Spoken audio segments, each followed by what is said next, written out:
Auzubillahiminash-shaytanir-rajim. Bismillahir-rahmanir-rahim. Dear students, I hope you are all well about your health and iman. I am Professor Dr. Mirza Muhammad Akmal Nadeem, your computer teacher. Dear students, साइबरस्फीयर इन्फोबाइट के platform से हम लोग class 9 chapter number 3 logic gates and digital system and logic gates को discuss कर रहे हैं। इसके अंदर बेटा हम लोगों ने जो है वो बाकायदा डिजिटल सिस्टम्स को और लॉजिकल गेट्स के कॉन्सेप्ट्स को क्लियर किया।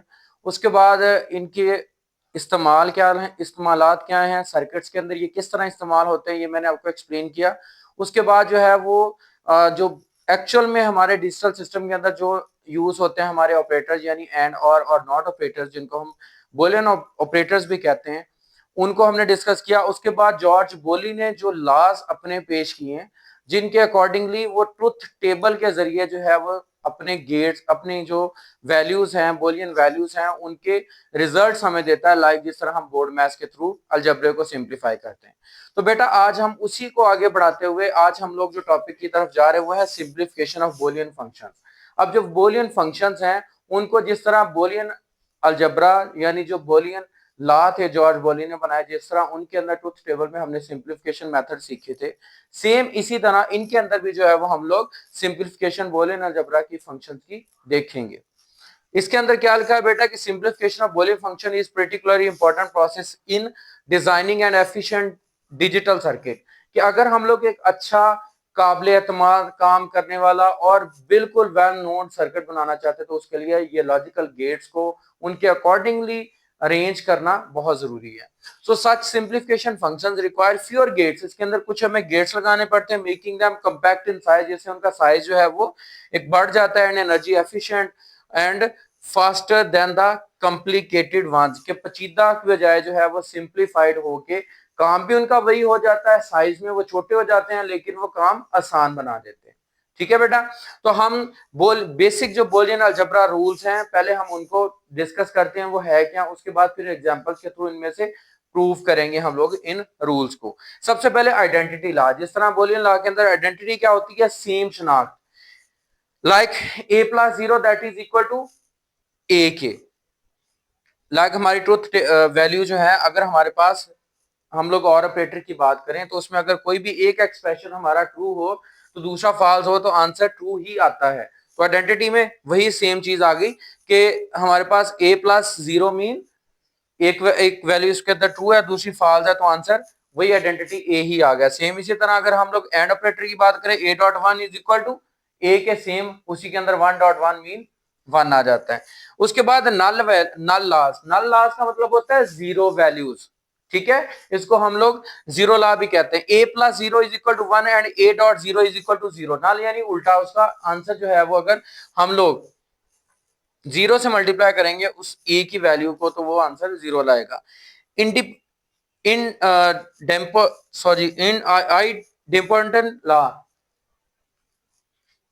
आइडेम्पोटेंट लॉ के अंदर क्या है कि हमारे पास a प्लस ए यानी सेम वैल्यूज अगर हमारे पास और ऑपरेटर में यूज होगी आंसर उनका सेम आएगा, वही आएगा। ठीक है, और अगर हम लोग मल्टीप्लिकेशन में लेके जाएंगे इसको तो वो हमारा यानी अगर हम लोग एंड ऑपरेटर के थ्रू डिसॉल्व करेंगे a dot A equal to आएगा 0 के।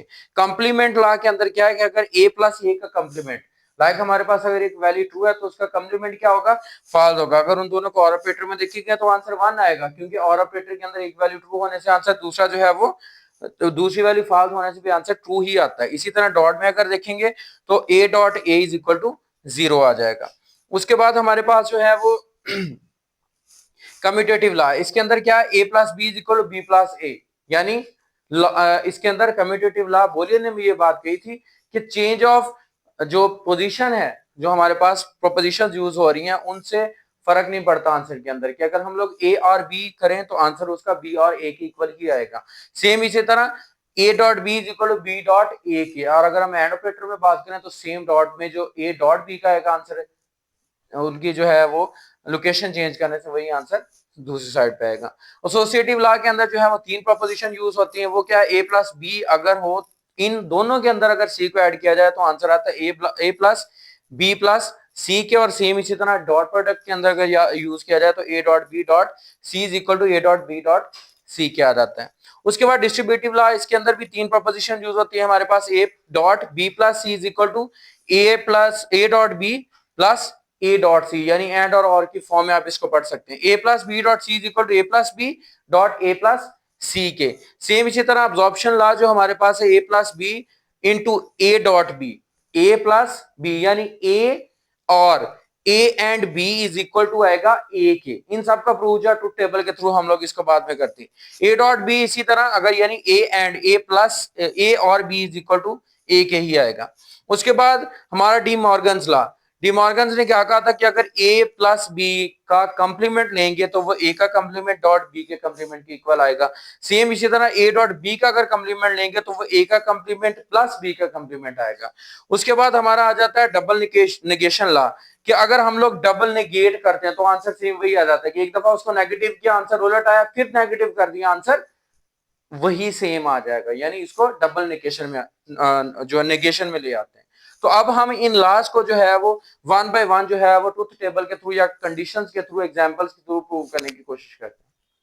जी बेटा, तो हम लोग अब जो सिंप्लीफिकेशन ऑफ बूलियन फंक्शंस की अब देखते हैं। जैसे मैंने आइडेंटिटी लॉ बताया था आपको और एंड ऑपरेटर के साथ, कि अगर a प्लस 0 करेंगे तो आंसर a आएगा, और अगर a डॉट 1 करेंगे तो आंसर a आएगा, यानी एंड और ऑपरेटर को यूज करते हैं। अब इसका ट्रुथ टेबल ड्रा करते हैं जिससे हम लोग के क्लियर हो जाएगा। देखिए a हमारे पास और 0, a और 0 को हमने जब प्लस करना है तो अगर हम a को 0 रखेंगे तो 0 के साथ 0 को जब हम लोग और करेंगे तो आंसर क्या आएगा, 0, क्योंकि दोनों ऑपरेटर 0 है। इसका मतलब है ये दोनों के दोनों जो है वो आइडेंटिकल है हमारे पास, ये सेम वही आंसर आ गया। वही चीज आ गई a प्लस 0 जो है, यानी a plus 0 is equal to आ गया a के। सेम इसी तरह अगर हमारी a की वैल्यू 1 है और इसका जो है वो 0 से जब करेंगे तो a और 1 आंसर आएगा 1, और ये आंसर क्या a के इक्वल ही आया, यानी ये दोनों सेम, यानी a plus 0 is equal to ए के, यानी दोनों कंडीशन में एंड में देख लें और में सेम आंसर आ रहा है। अच्छा, उसके बाद अब हम लोग देखते हैं a dot 1 is equal to a कैसे। ए अगर हमारे पास हम 0 रखते हैं और 1 के साथ इसको अगर हम लोग करते हैं एंड, तो ए एंड ये दैट्स इक्वल टू 0। सेम इसी तरह 1 एंड 1 मींस 1। अगर देखा जाए तो ए का जो आंसर है हमारे पास ए डॉट 1 का, सॉरी, वो सेम आ रहा है इसके, यानी a इज इक्वल टू आ रहा है a डॉट 1 के। सेम इसी तरह इधर भी a is equal to a dot 1, वो चीज प्रूव हो रही है जो हम लोग इसके अंदर करना चाहते हैं। तो नेक्स्ट हम लोग दूसरे को करते हैं डिस्कस। जी बेटा, उसके बाद हमारा नल लॉ है। नल लॉ के अंदर आपने ये पढ़ा है कि a प्लस 1 अगर करेंगे, अगर a को any variable odd with a यानी और ऑपरेटर यूज करते हुए अगर हम इसको 1 से मल्टीप्लाई करेंगे दैट इज ऑलवेज 1। और सेम इसी तरह अगर हम लोग any variable ended with 0 is always 0, उसका ट्रुथ टेबल ये है हमारे पास a और 1। अगर हम 0 और 1 इन दोनों को जो है वो अगर हम लोग जो है वो हमारे पास और ऑपरेटर के थ्रू करेंगे तो 1 आएगा आंसर। सेम इसी तरह अगर हम 1a लेते हैं तो इसका जो है 1 से मल्टीप्लाई करके अकॉर्डिंग टू ऑड उसका आंसर 1 ही आएगा। सेम इसी तरह अगर हम लोग a को 0 के साथ एंड करेंगे तो 0 और 0 मीन 0, एंड सेम इसी तरह 1 2 0 मीन 0। तो ये हमारा दोनों प्रूव करता है कि हमारे पास जो है a प्लस 1 किसी भी सूरत में करेंगे आंसर 1 आएगा, और अगर a डॉट 0 करेंगे तो आंसर हमारा 0 आएगा। ठीक है बेटा। उसके बाद जो हमारा इम्पोर्टेंट लॉ है उसके अंदर आइडेंटिटी मीन फैक्टर है, कि अगर किसी भी वेरिएबल को इटसेल्फ यानी अपने आप से मल्टीप्लाई करेंगे तो आंसर उसका वही आएगा, सेम एज लाइक। यानी a को अगर और करेंगे हम लोग a के साथ तो आंसर a ही आएगा, और अगर हम a को a के साथ ऐड करेंगे तो आंसर a ही आएगा। लाइक दैट ये देखें, ये हमने 0 रखा, जब 0 को 0 में ऐड किया तो आंसर 0 आया। सेम है 0 को 0 से मल्टीप्लाई किया आंसर 0 आया। सेम इसी तरह 1 रखा, 1 को 1 में ऐड किया तो 1 आ गया, और 1 को 1 से मल्टीप्लाई किया तो 1 आ गया।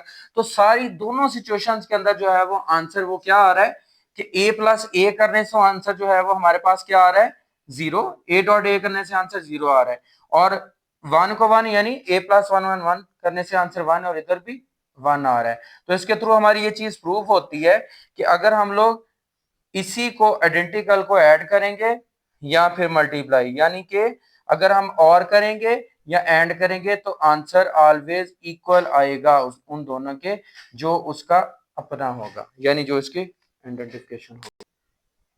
जी बेटा, उसके बाद हम लोग कॉम्प्लीमेंट लॉ की बात करते हैं। कॉम्प्लीमेंट का मतलब होता है कि अगर हमारे पास कोई भी वेरिएबल है, उसका अगर हम कॉम्प्लीमेंट लेंगे तो वो वही उसका बिल्कुल रिवर्स आएगा। यानी ए प्लस ए कॉम्प्लीमेंट जो है हमारे पास, यानी ए और ए कॉम्प्लीमेंट इक्वल टू हमारे पास जो है A and A complement is equal to 1 क्या आएगा। और अगर हम डॉट में बात करें तो A dot A complement equal to आएगा 0 के। अब यहाँ हमारे पास ट्रुथ टेबल जो ए है, इसका हम जब ए बार यानी ए कॉम्प्लीमेंट लेंगे वो 0 का 1 आ जाएगा। जब दोनों को ऐड करेंगे आंसर 1 आएगा। सेम इसी तरह अगर हमारे पास 1 अगर वेरिएबल लेंगे उसका कॉम्प्लीमेंट 0 आएगा, 1 को 1 में ऐड करेंगे तो आंसर 1 आएगा। तो ये प्रूव करता है कि सेम ए प्लस ए इसके इक्वल आ गया। अगर अगर हम डॉट की बात करें तो 0 अगर हम वेरिएबल लें उसका कॉम्प्लीमेंट 1 आएगा, 0 को 1 से मल्टीप्लाई करेंगे तो आंसर 0 आएगा। सेम इसी तरह अगर हम 1 लेंगे वेरिएबल को तो 0 इसका कॉम्प्लीमेंट आएगा, मल्टीप्लाई करेंगे तो 0। तो अगर आर की बात करें और एंड की बात करें, दोनों में आंसर हमारे 0 और 1 आ रहे हैं। ठीक है। कम्यूटेटिव लॉ, कम्यूटेटिव लॉ क्या होता है कि अगर हम लोग उनकी पोजीशन चेंज कर देंगे वेरिएबल्स की तो उसके अंदर कोई फर्क नहीं आएगा। Like a plus B is equal to B plus a और ए dot B is equal to b dot a के। लाइक हम लोग जो है वो अगर ए को कंसीडर करें, हमारे पास ए 1 है, बी हमारे पास 0 है, और अगर ए को बी के अंदर हम लोग ऐड करेंगे यानी 1 को 0 में ऐड करेंगे आंसर 1 आएगा, और बी को 1 में ऐड करेंगे आंसर 1 आएगा। इसको अगर हम लोग 0 रखते हैं, इसको 1 रखते हैं तो भी आंसर हमारे पास 1 और 1 आएगा। और अगर हम दोनों को 0 रख लें तो आंसर 0 और 0 आएगा, और अगर दोनों को 1 रख लें तो आंसर 1 और 1 आएगा। इसका मतलब है कि हर कंडीशन में हमारा सेम पोजीशन पूरी हो रही है। इसी तरह अगर हम लोग दूसरे ऑपरेटर की बात करें तो उसमें भी अगर हम 1 रखते हैं, ए को 0 डॉट करते हैं तो आंसर 0, यहाँ भी 0। यहाँ पे अगर हम इसको 0 रखते हैं आंसर सॉरी बी को 1 रखते हैं और इसका आंसर क्या आएगा 0, यहाँ भी 0। क्योंकि एक भी इनके अंदर से अगर कोई भी हमारे पास आती है, कोई भी वेरिएबल अगर हमारे पास 0 होता है तो आंसर 0 आ जाता है। अब हम लोग दोनों को 0 रख के देखते हैं तो आंसर फिर भी 0, दोनों को 1 रखते हैं तो आंसर जो है वो 1 ही आएगा। तो इस सूरत में भी हमारा कम्यूटेटिव लॉ प्रूव होता है कि इक्वल आ रही है। जी बेटा, उसके बाद हम लोग एसोसिएटिव लॉ की बात करते हैं। एसोसिएटिव लॉ के अंदर पहली बात तो 3 वेरिएबल यूज होते हैं, ए प्लस बी प्लस सी और ए प्लस। तो इसके अंदर क्या कहता है कि अगर विद रिस्पेक्ट टू और देखें तो A plus B plus C का आंसर वही आएगा जो A plus B plus C का आएगा। सेम इसी तरह और ऑपरेटर में A dot B dot C का आंसर वही आएगा जो A dot B dot C का आएगा। ठीक है। अब हम इसको ट्रुथ टेबल की फॉर्म में देखते हैं। अगर लेट्स सपोज हम लोग ए की वैल्यू रखते हैं 1, बी की हम लोग रखते हैं 0 और सी की रखते हैं 0। ए प्लस बी हमारे पास क्या आएगा 1, बी प्लस सी हमारे पास क्या आएगा 0, और a plus B plus C, A plus B plus सी हमारे पास क्या आ गया, ए प्लस बी हमारे पास 1 है और सी हमारे पास 0, आंसर 1। और ए प्लस बी प्लस सी ये भी 1 आ गया। सेम अगर हम लोग इसको रखते हैं 0, इसको 1 रख लेते हैं तो देखते हैं फिर ये हमारे पास ए प्लस बी 1 आया, बी प्लस सी हमारे पास क्या आ गया 1 आ गया। उसके बाद ए प्लस बी प्लस सी 1 आ गया, और अगर हम लोग बी प्लस सी और ए प्लस बी प्लस सी करें तो 1 आ गया।